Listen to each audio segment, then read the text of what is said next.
Eu saúdo a todos com a paz do Senhor Jesus Cristo, amém? Eu gostaria que você abrisse sua Bíblia em Colossenses capítulo 2, versículo 14.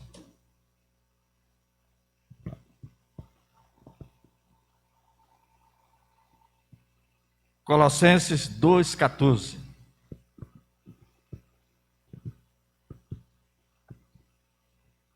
Diz a palavra do Senhor: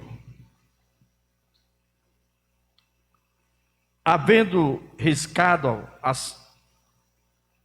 cédula que era contra nós nas suas ordenanças, a qual de alguma maneira nos era contrária, e a tirou do meio de nós, cravando-a na cruz.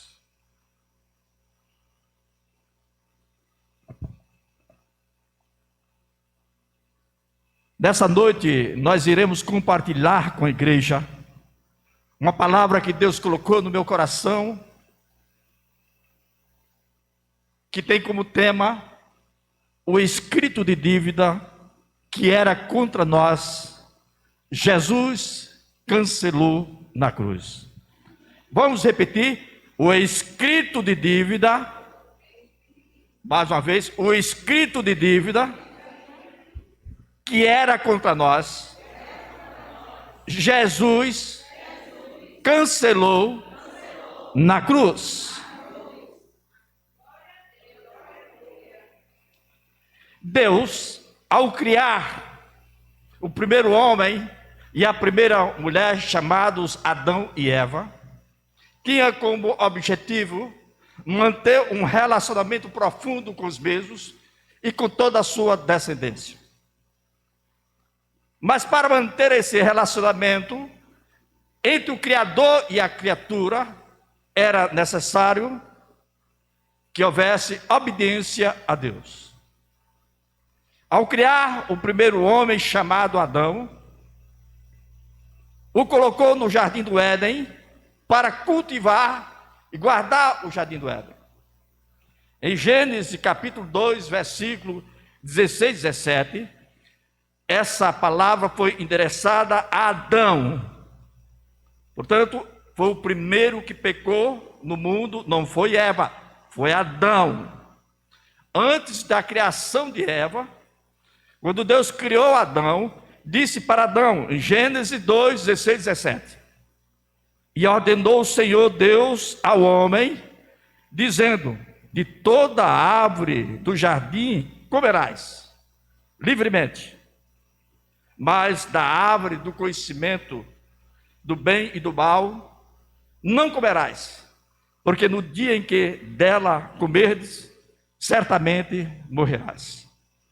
Adão tinha essa missão de guardar o jardim do Éden, guardar aquele lugar sagrado, o lugar que Deus costumava passear ao final da tarde.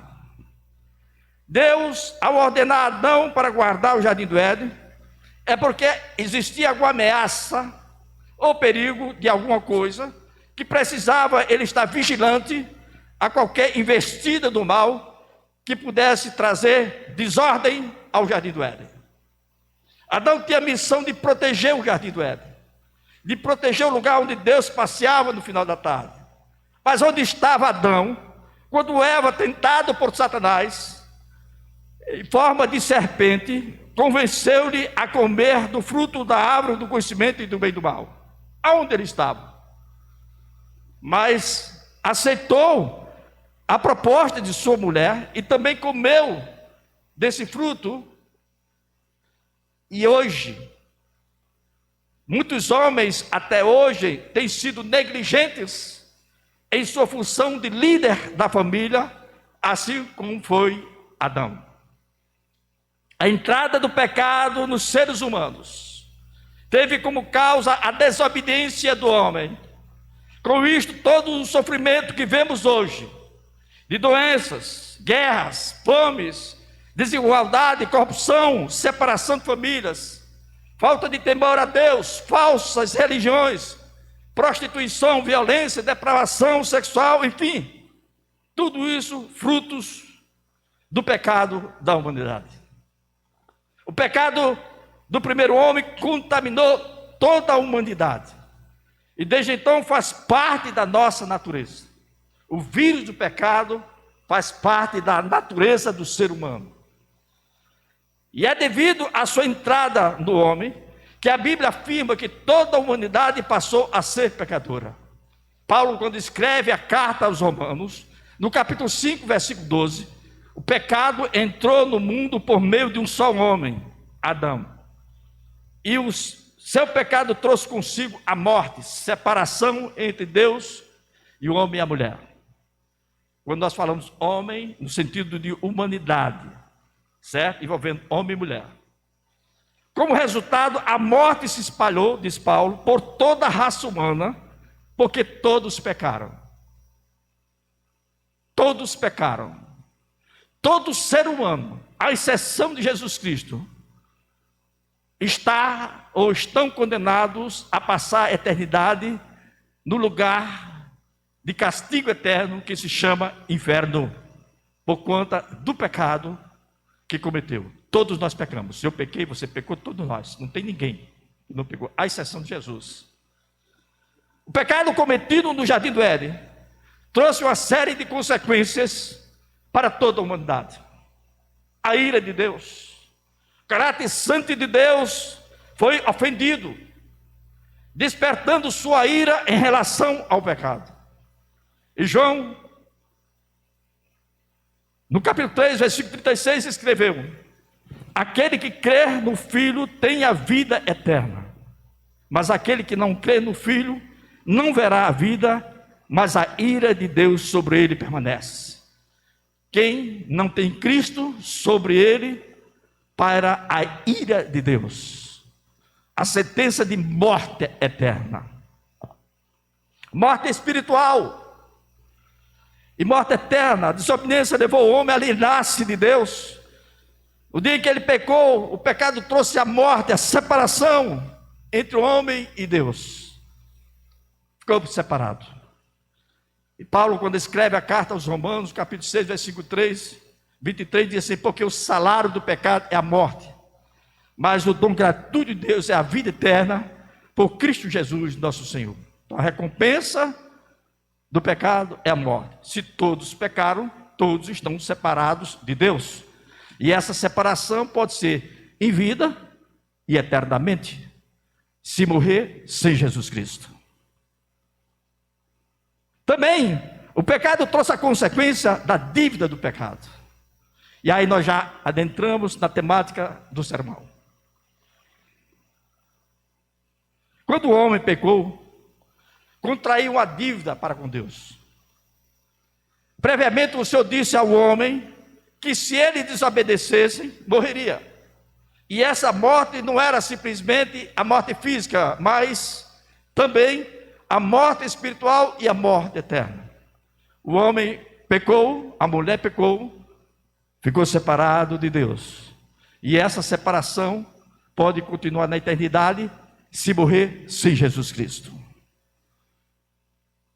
Paulo, quando escreve a carta aos Romanos, no capítulo 3, versículo 23, porque todos pecaram e destituídos estão da glória de Deus. Aliás, há um dogma, questão de ética, não citar o nome, mas o dogma da infalibilidade, 3 pontinhos.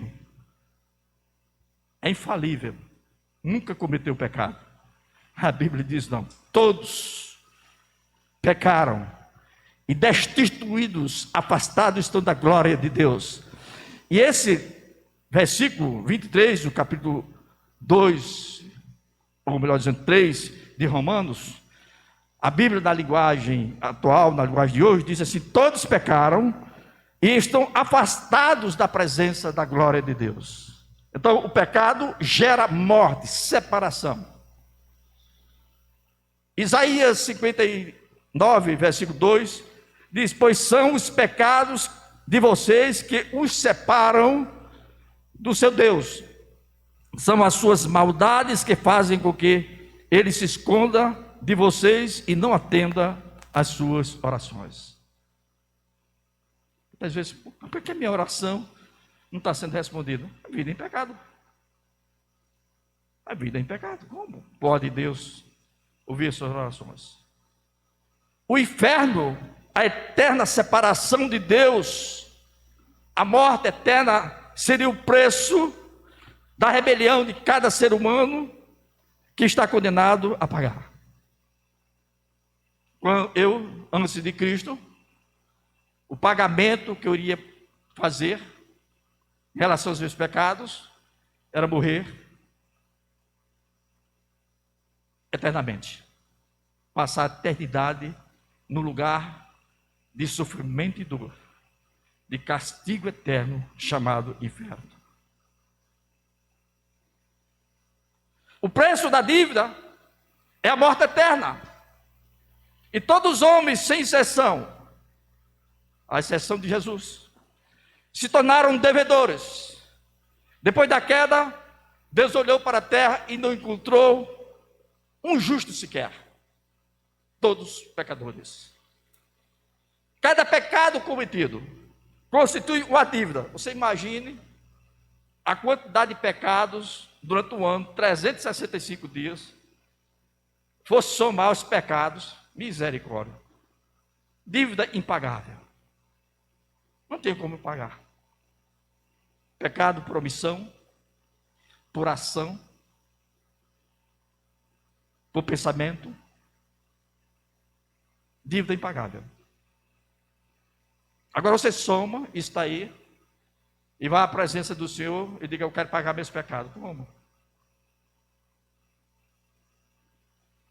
Se não temos como pagar a nossa dívida de pecado para com Deus, e de acordo com a palavra dele, para nós é impossível. E agora? O que fazer?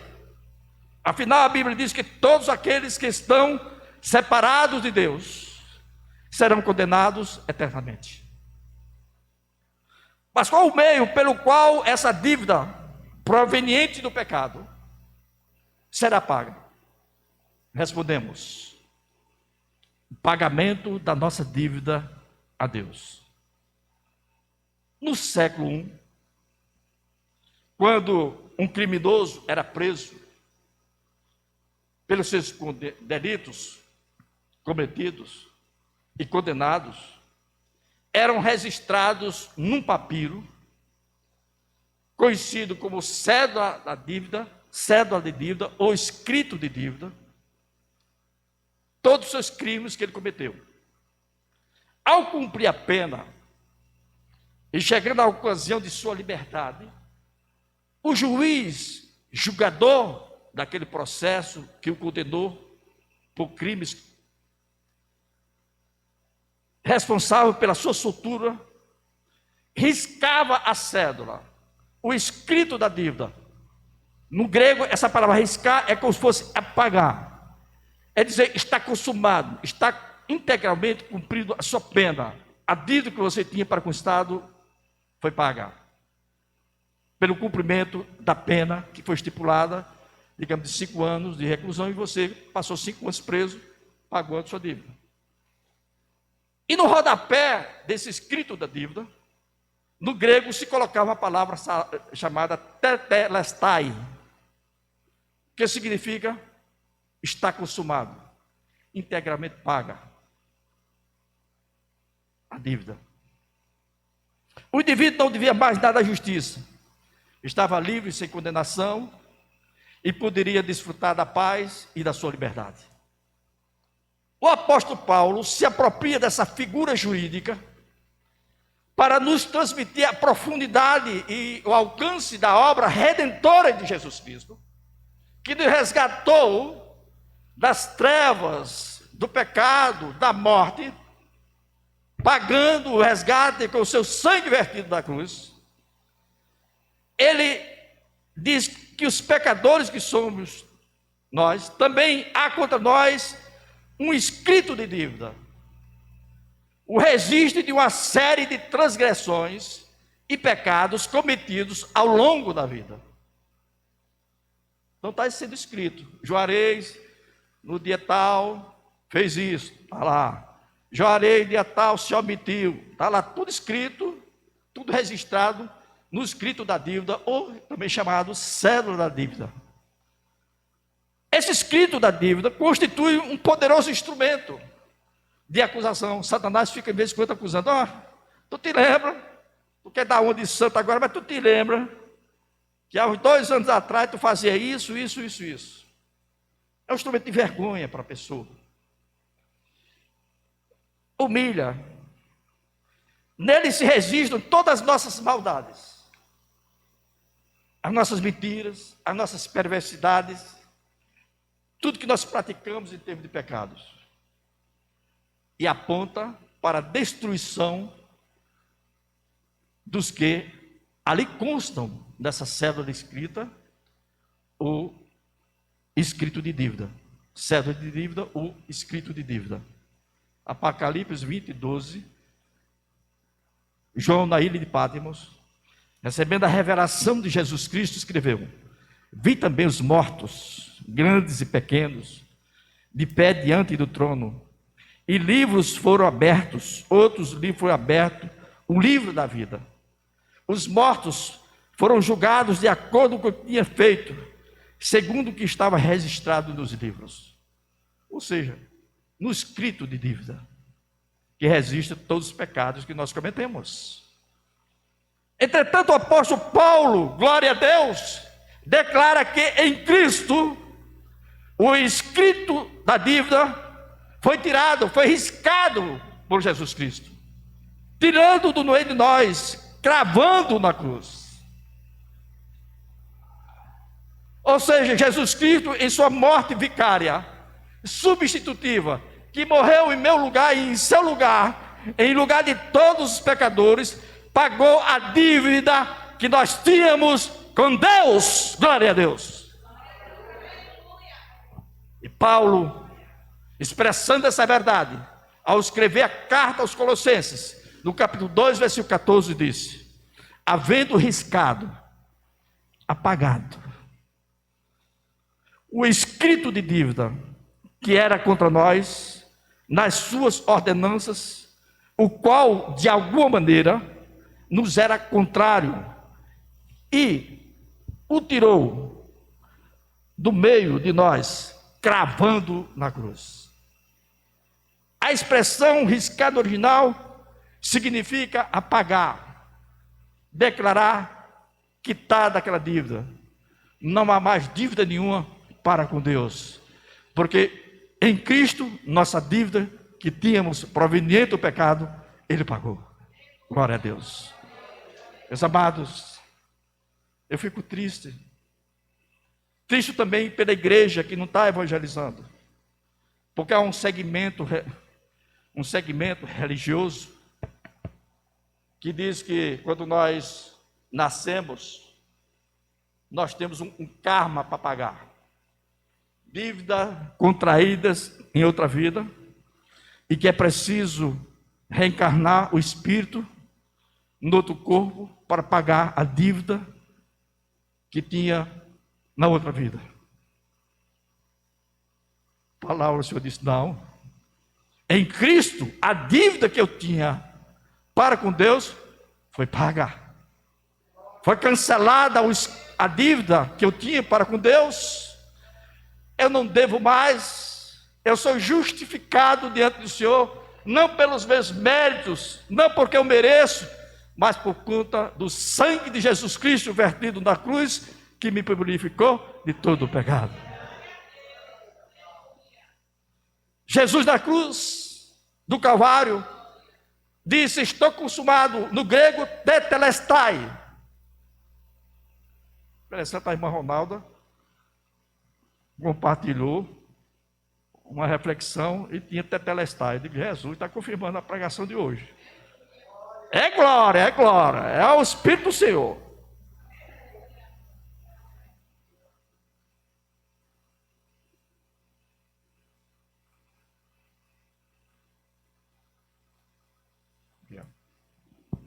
Todos nós nascemos em pecado, separado de Deus. O salmista diz, Davi diz: em pecado eu fui concebido. Porque o pecado, o vício do pecado contaminou toda a geração.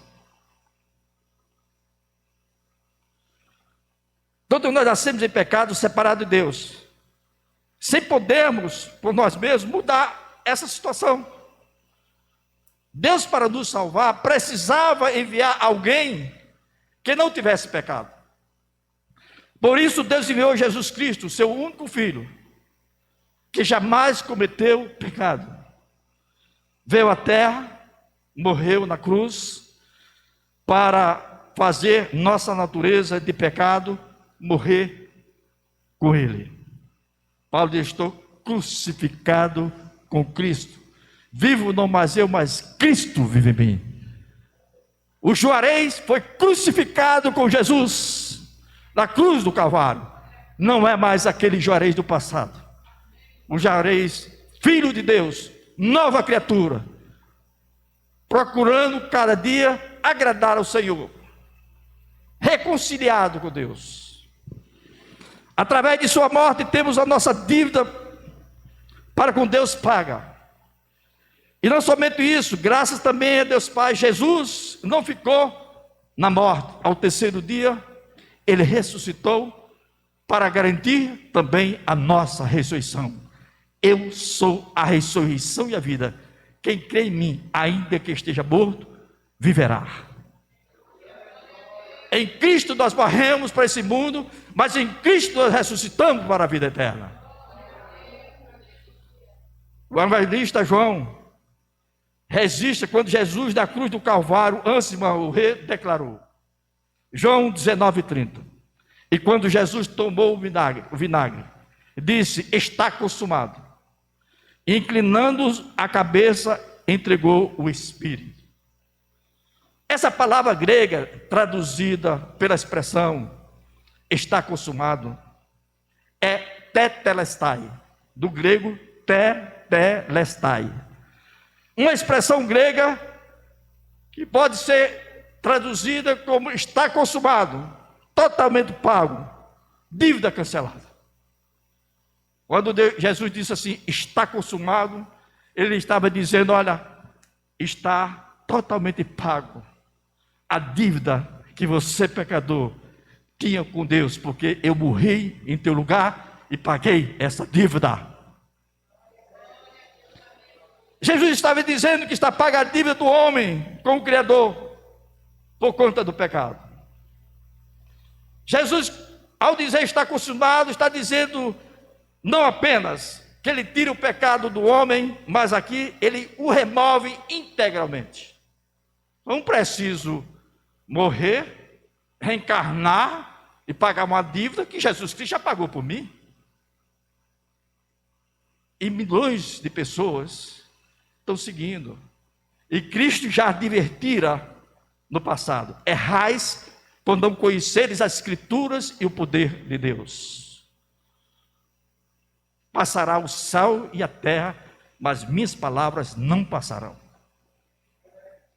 A palavra é viva e eficaz, mais penetrante do que uma faca de 2 gumes, que penetra na divisão da alma e do espírito, e da junta e da medula, trazendo discernimento. E Paulo diz em Timóteo: é útil para o ensino, para a repreensão, para a educação e para a correção. Essa é a nossa verdadeira situação em Cristo, no que consiste a satisfação da justiça divina. Não importa o que nós cometemos no passado, não importa a extensão da gravidade de nossos pecados, em Cristo Jesus nenhuma condenação há. Em Cristo Jesus o pecado não mais me condena, porque a dívida que eu tinha para com Deus foi paga por Jesus Cristo na cruz do Calvário. E Paulo, retratando essa realidade, ao escrever a carta aos Romanos, no capítulo 8, versículo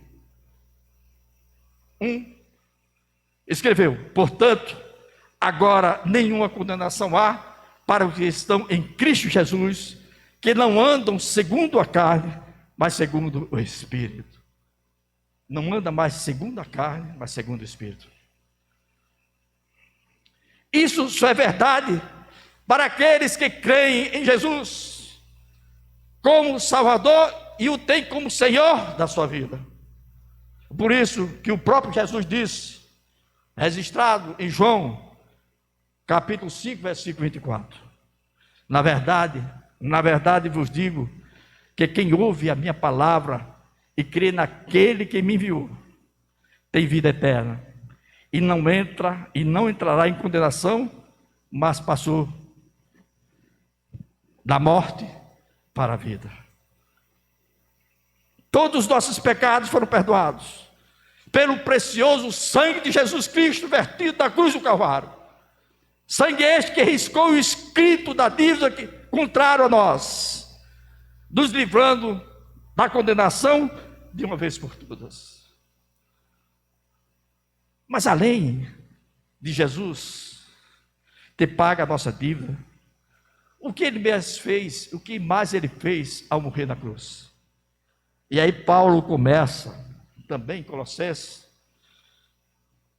no capítulo 1, versículo 13 e 14, dizendo: ele nos libertou do império das trevas e nos transportou para o reino do Filho do seu amor,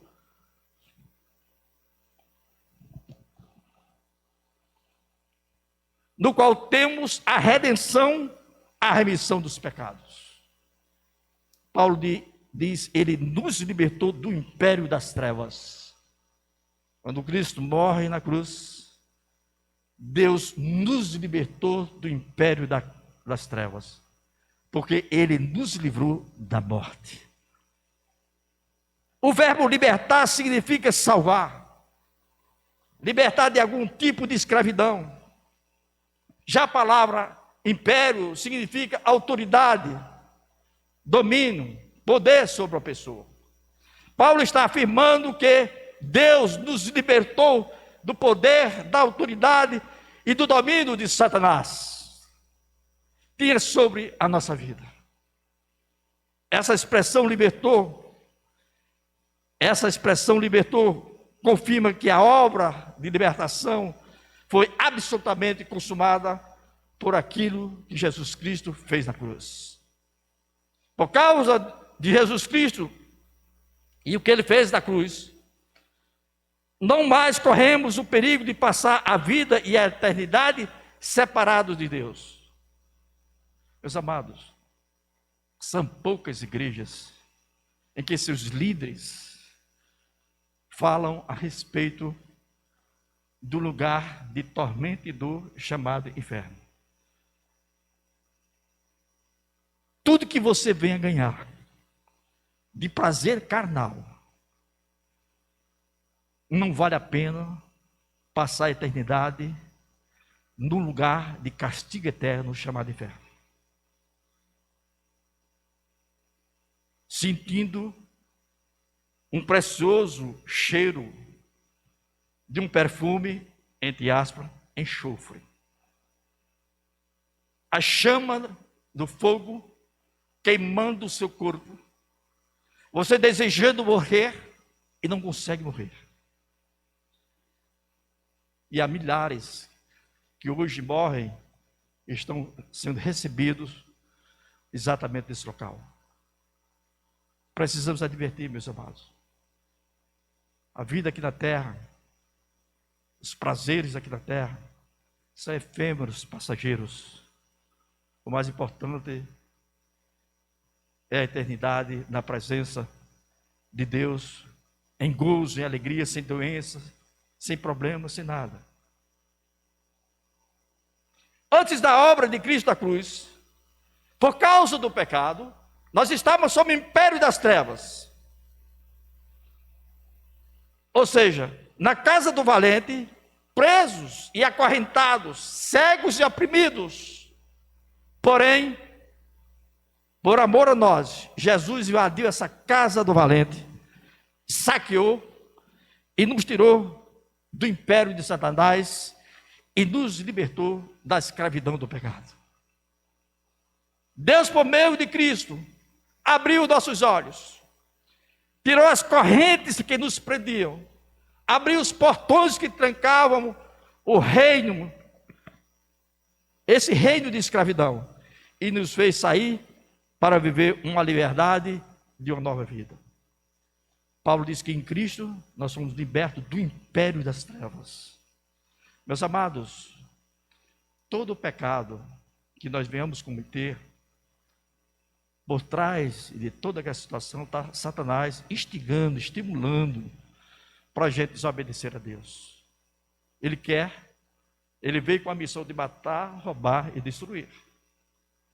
Por isso que Pedro, em 1 Pedro 5,8 disse: o diabo, o vosso adversário, anda ao derredor, pronto para te tragar.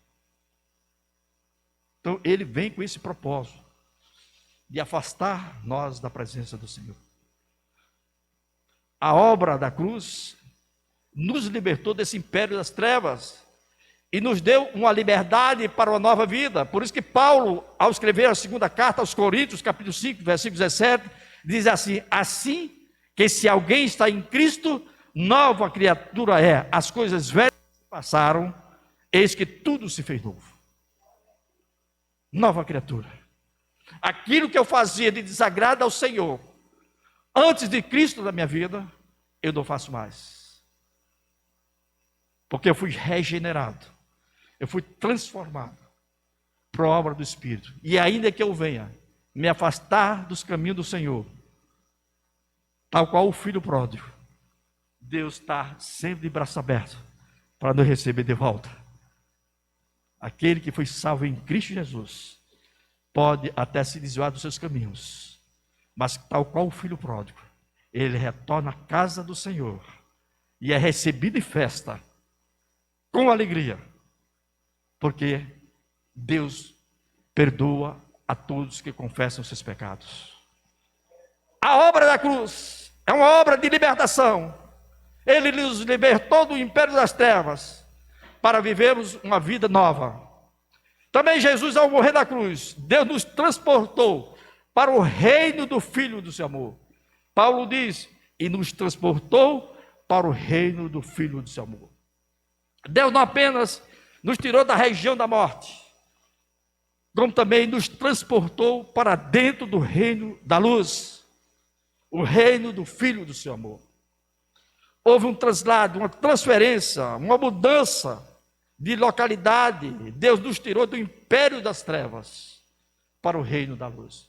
Meus amados, essas pessoas que estão cometendo aí pecado de prostituição, pecado de bebedice, de homicídio, seja lá o que for, essas pessoas estão sob o império das trevas, sob o domínio de Satanás.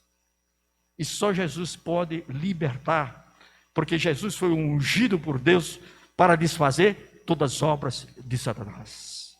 Por isso que quando a pessoa se arrepende dos seus pecados, entrega a sua vida para Jesus, as correntes que prendiam essas pessoas são quebradas. E ele pode usufruir aquilo que Paulo disse, né? Que se o Filho vos libertar, verdadeiramente sereis livres. Portanto, na vida do cristão, a obra da cruz tem um antes e depois. Antes estava no império das trevas, sob o domínio cruel e opressor de Satanás. Antes andava no cativeiro do diabo, acorrentado pelo pecado. Mas agora, livre, liberto, salvo pela obra da cruz, foi liberto do império das trevas, mas também transportado para o reino da luz. Eu sou a luz do mundo. Quem me seguir não andará em trevas, diz Jesus. Você está seguindo Jesus? Se não está, está debaixo das trevas. Deus mudou nossa posição, nos transportou do poder de Satanás para o senhorio de Jesus Cristo. Do império das trevas para o reino da luz, da escravidão do pecado para a liberdade, da condenação para a remissão dos pecados. Jesus, ao morrer na cruz, Deus nos redimiu. Paulo diz, no qual temos a redenção. Essa palavra redenção no hebraico traduz o significado de comprar de volta, de redimir mediante o pagamento de um resgate, livrar uma pessoa de um cativeiro mediante o pagamento daquele resgate, daquela liberdade. Então, o pagamento do resgate e a consequente libertação são os dois termos aí que refletem a redenção em Cristo Jesus. Ele nos redimiu, ou seja, ele nos resgatou da prisão, pagando o preço da nossa liberdade, morrendo na cruz por nós. Ele é o nosso Redentor. No passado, eu estava fazendo a ilustração, preso, aguardando a minha sentença de morte eterna. O juiz já tinha dado a sentença. Eu pequei contra Deus. Chegou Jesus e disse: eu quero libertar Juarez. Sim, mas para libertar Juarez você tem que morrer por ele. Disse: eu vou morrer por ele.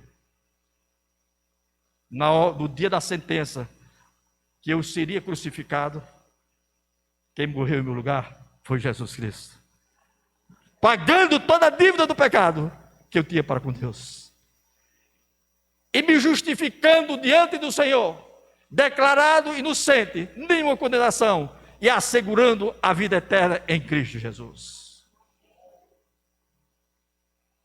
No texto de Paulo, o verbo redimir significa libertar um prisioneiro mediante o pagamento do resgate, para que pudéssemos ser resgatados do pecado.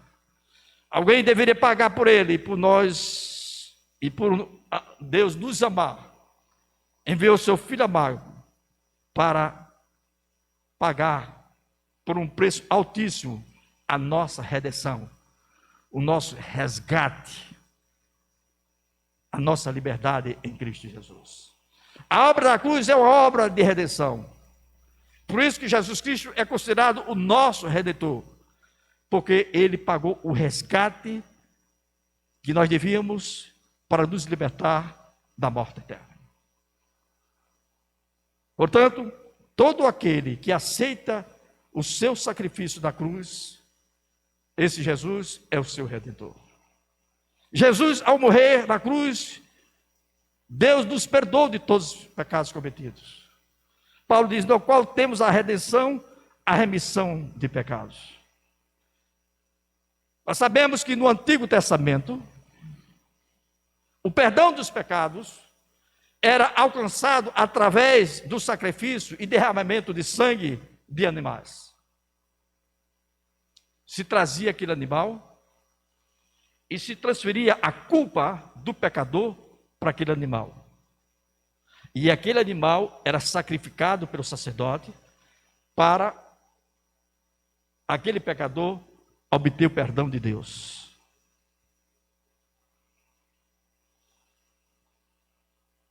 Mas como esses sacrifícios não eram perfeitos e eram necessários sacrificar animais repetidamente, Jesus veio ao mundo, aceitou morrer na cruz pelos pecados da humanidade. Esse foi o sacrifício perfeito. Portanto, todos aqueles que aceitam o sacrifício perfeito de Jesus na cruz e o recebem como Senhor e Salvador da sua vida, seus pecados são perdoados, são lavados pelo sangue do Cordeiro e purificados de todos os pecados. Em Efésios 1:7, não temos a redenção, nele temos a redenção por meio do seu sangue, o perdão dos pecados, de acordo com as riquezas da graça de Deus. O próprio Jesus disse ao cear, aquela ceia do Senhor que nós repetimos todos os meses. Mateus 26, 27, 28. Em seguida tomou o cálice, deu graça e ofereceu aos discípulos, dizendo: bebam dele, todos vocês, isto é o meu sangue, meu sangue da aliança, que é derramado em favor de muitos, para quê? Para perdão dos pecados. Então,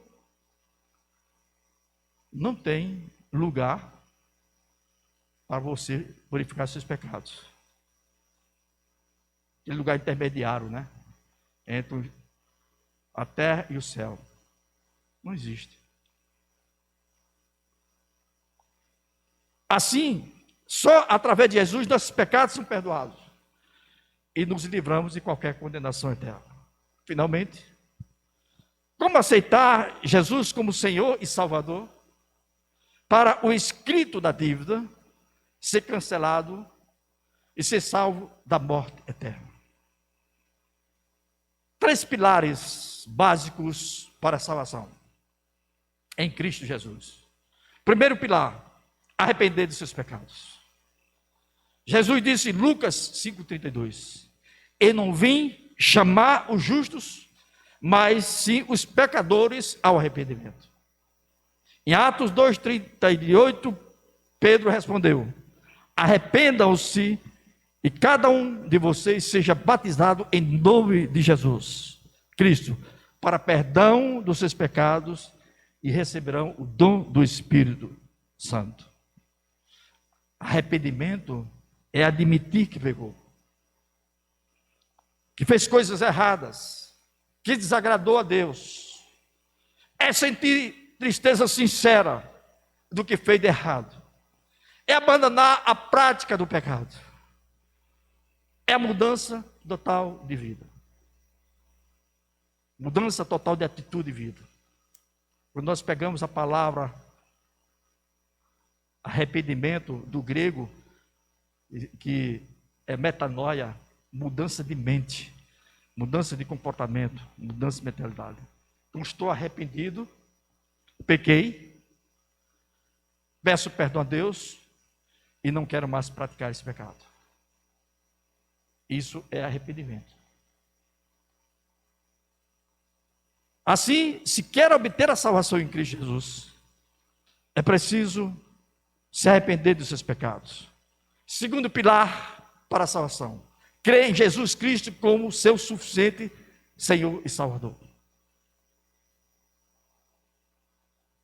A vida de Jesus Cristo aqui está resumida em João 3,16. João 3,16 é uma Bíblia em miniatura. Tudo está aqui. Porque Deus amou o mundo de tal maneira que deu seu Filho unigênito para que todo aquele que nele crê não pereça, mas tenha a vida eterna. É preciso crer em Jesus Cristo, reconhecer que você é pecador, que você precisa ser salvo da morte eterna e que somente Jesus pode salvar. Você não pode se salvar. As obras que você vem fazer, boas, e continue fazendo, elas são incapazes de salvar. E aí, mais uma vez, o espírito enganador semeia em muitas igrejas, em muitos locais religiosos. Sem a prática da caridade, não há salvação. Então, Jesus não precisava ter vindo me salvar. Não, o que ele disse foi uma mentira. Eu vim buscar e salvar os pecadores, porque eu posso, praticando caridade e boas ações, obter por mim mesmo a salvação. Aí Paulo diz: não. A salvação é pela graça, não é pelas obras. É um presente de Deus.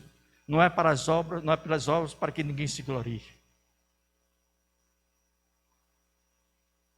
Meus amados, o mundo está carente de Jesus Cristo. Os líderes estão levando massas humanas cada vez mais para o inferno. Um grande líder de uma denominação defender a união de pessoas do mesmo sexo, quando a Bíblia classifica como abominação ao Senhor.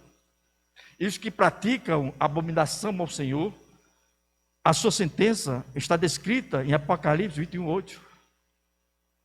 Que mundo nós estamos? É o inferno. Relação sexual com pessoa do meu sexo é inferno. Se morrer, vai para lá. Lugar de castigo eterno. E esse líder defendendo isso. E sendo aplaudido por muitas pessoas. Outros defendem que a tradição está acima da Bíblia. Como pode? Então, o segundo pilar, crê em Jesus Cristo como Senhor e suficiente, Senhor e Salvador. E o terceiro pilar, confessar Jesus Cristo como Senhor e Salvador. Por que a confissão? Nenhuma aliança entre duas pessoas pode se dar entre pessoas mudas, caladas.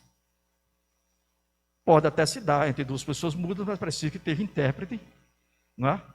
Para fazer a leitura daqueles sinais, ler do que a pessoa está manifestando. Mas é preciso uma manifestação volitiva. No direito é chamada manifestação de vontade. Eu me casei com Keila, porque eu manifestei perante o sacerdote que desejava tê-la como esposa. E ela como esposo. A aliança que nós queremos fazer com Deus através de Jesus Cristo, precisamos também confessar. E Paulo, finalmente, ao escrever a carta aos Romanos, capítulo 10, versículo 9 e 10, a saber se com a tua boca confessares ao Senhor Jesus, e em teu coração creres que Deus o ressuscitou dentre os mortos, serás salvo. E visto que com o coração se crê para a justiça, e com a boca se faz confissão para a salvação. É preciso confessar que Jesus, a partir de então, é o meu Senhor e Salvador. Confessar é declarar com a sua boca que você rejeita o pecado, e que agora Jesus é o Senhor e Salvador da sua vida. Quando você confessa Jesus como seu Senhor e Salvador, você entrega a sua vida a Ele. Meus amados, esse é o ponto difícil da vida cristã. Porque, na maioria das vezes, as pessoas só querem receber Jesus como Salvador. Mas há uma conjunção aditiva. Salvador e Senhor. Ele tem que ser o meu rei, o meu governante. Eu sou o doulos, do grego escravo. Não tenho domínio nenhum na minha vida. Sou totalmente entregue às mãos do Senhor, que se chama Jesus Cristo. E aí o que acontece? Não quer. O ego aparece. Eu acho, eu decido, eu sou assim, eu vou fazer isso, fazer aquilo. E aonde está Jesus? Como Senhor. E é interessante que ele inicia seu ministério, conforme está em Mateus 4, arrependei-vos que é chegado o reino do céu. Arrependei-vos que é chegado o Senhor da tua vida, o governante da tua vida, aquele que veio buscar e salvar e trazer salvação para a sua vida, aquele que vai prometer uma vida eterna, de gozo, de alegria, sem doença, sem morte, sem sofrimento, e só gozo da presença do Senhor. Então, concluindo, nessa noite, a palavra santa e verdadeira do nosso Deus nos ensinou que nós temos a dívida proveniente do pecado, uma dívida impagável, não temos como pagar. Se eu fosse somar os pecados que eu cometi, Jesus, pelo amor de Deus, não dava para eu carregar nas costas, sabe? Não dava para carregar, era pecado demais. Mas, se eu não tinha como pagar, Deus disse, eu envio o filho amado, Jesus Cristo, para pagar essa dívida na cruz do Calvário. Então, o pagamento da nossa dívida a Deus se dá através de Jesus Cristo. Todos aqueles que recebem como Senhor e Salvador sua vida, a dívida que você tem para com Deus, proveniente dos pecados, foi apagada. não há mais dívida alguma. Foi cancelado o escrito da dívida, aquele que estava registrado, os pecados que você cometeu, foi riscado, foi apagado. Jesus na cruz do Calvário, ao dizer está consumado, tetelestai, estava dizendo que a sua dívida foi cancelada. Não há mais dívida alguma para com Deus. Jesus, ao morrer na cruz, nos libertou do império das trevas, nos transportou para o reino do Filho do Senhor, do seu amor, nos resgatou da morte, nos perdoou de todos os pecados, e para aceitá-lo, você tem que observar esses 3 pilares: arrepender, crer em Jesus Cristo e confessar como Senhor e Salvador da sua vida.